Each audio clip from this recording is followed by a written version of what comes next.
سورہ بقرہ آیت نمبر 233۔ جو باپ چاہتے ہوں کہ ان کی اولاد پوری مدت رضاعت تک دودھ پیے تو مائیں اپنے بچوں کو کامل 2 سال دودھ پلائیں۔ اس صورت میں بچے کے باپ کو معروف طریقے سے انہیں کھانا کپڑا دینا ہوگا، مگر کسی پر اس کی وسعت سے بڑھ کر بار نہ ڈالنا چاہیے۔ نہ تو ماں کو اس وجہ سے تکلیف میں ڈالا جائے کہ بچہ اس کا ہے، اور نہ باپ ہی کو اس وجہ سے تنگ کیا جائے کہ بچہ اس کا ہے۔ دودھ پلانے والی کا یہ حق جیسا بچے کے باپ پر ہے ویسا ہی اس کے وارث پر بھی ہے، لیکن اگر فریقین باہمی رضامندی اور مشورے سے دودھ چھڑانا چاہیں تو ایسا کرنے میں کوئی مذائقہ نہیں۔ اور اگر تمہارا خیال اپنی اولاد کو کسی غیر عورت سے دودھ پلوانے کا ہو تو اس میں بھی کوئی حرج نہیں، بشرطی کہ اس کا جو کچھ معاوضہ طے کرو وہ معروف طریقے پر ادا کر دو۔ اللہ سے ڈرو اور جان رکھو کہ جو کچھ تم کرتے ہو سب اللہ کی نظر میں ہے۔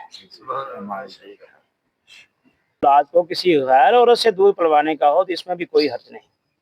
یہ دوسرے ذرائع تو دودھ حاصل کرن دی گل ہو رہی ہے، دوسرے ذرائع تو دودھ پلان دی گل ہو رہی ہے۔ دوسرا ذریعہ دوسری عورت، تو اس بھی کوئی حرج نہیں، کیونکہ اتنے بھی تھی معاوضہ نہیں دینا۔ اور اتنے عورت جڑی اکثر سوال بھی اٹھتا ہے کہ پھر عورتیں دودھ نہیں پلاندیاں۔ شرعی اگر تو شرعی عذر موجود ہے تو پھر تے وہ دودھ جڑا نہ دوسری عورت کو پلایا جا سکتا ہے، یا اپنا ڈبے دا دودھ یا فارمولے دا،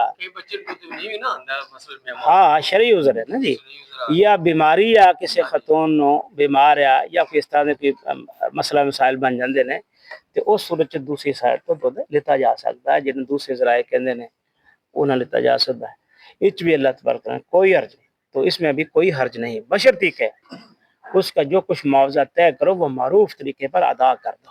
یہ شرط کہ بھی جن کو تھی دودھ پلانا انہوں بھی معاوضہ دینا ہے۔ وہ میں پہلے مثال دیتی کہ حضرت عبد المطلب آپ دے دادا نے آپ صلی اللہ علیہ وسلم دا معاوضہ اس وقت دیتا۔ اللہ سے ڈرو اور جان رکھو کہ جو کچھ تم کرتے ہو سب اللہ کی نظر میں ہے۔ اللہ تبارک تعالیٰ تو جاندا پیا نا تسی کی کردے پے جے۔ یہ اس احساس دے نال آ کہ جنوں یہ احساس ہو جائے نا کہ میں اللہ تبارک تعالیٰ کو جانا ہے اور اللہ تعالیٰ مینوں ویکھدا پیا ہے، اور یہ دے اندر میں اگر ظلم زیادتی کوئی کیتی تو اتنے میری پکڑ ہو جائے گی۔ یہ دونوں دے اتنے آ، اللہ نے فرمایا دونوں اللہ سے ڈرو، دونوں نے ایک دوسرے تے زیادتی نہیں کرنی، نہ وہ دے وارث زیادتی کر نہ وہ آپس کرن زیادتی۔ یہ ساری گل ہے یہ بامی رضامندی نہ بامی مشاورت نہ تو ایک دوسرے تے زیادتی نہیں کرنی، اور اللہ تو ڈرنا ہے، اور ڈرن کنوں کہنے تقوی، یہ تقوی ہے۔ معلوم ہویا ہے شاید تو کہ صرف قوانین دے نال ہی معاملات طے نہیں ہوندے، کوئی فرق نہیں ہوندا۔ یہ وچ تقوی بھی جڑا نا یہ بھی بڑا ضروری ہوندا ہے۔ جڑے لوگ اللہ تو خوف نہیں کھاندے انہاں تے قانون جنہ مرضی لاگو کر دیو، انہاں دے اندر تے وہ چیز اترے گی نہیں، وہ خوش دلی دے نال تے معاملات نہیں کرن گے، وہ بد دلی نہیں کرن گے۔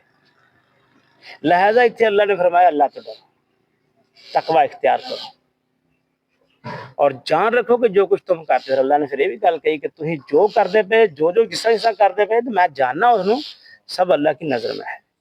وآخر دعوانا الحمدللہ رب العالمین۔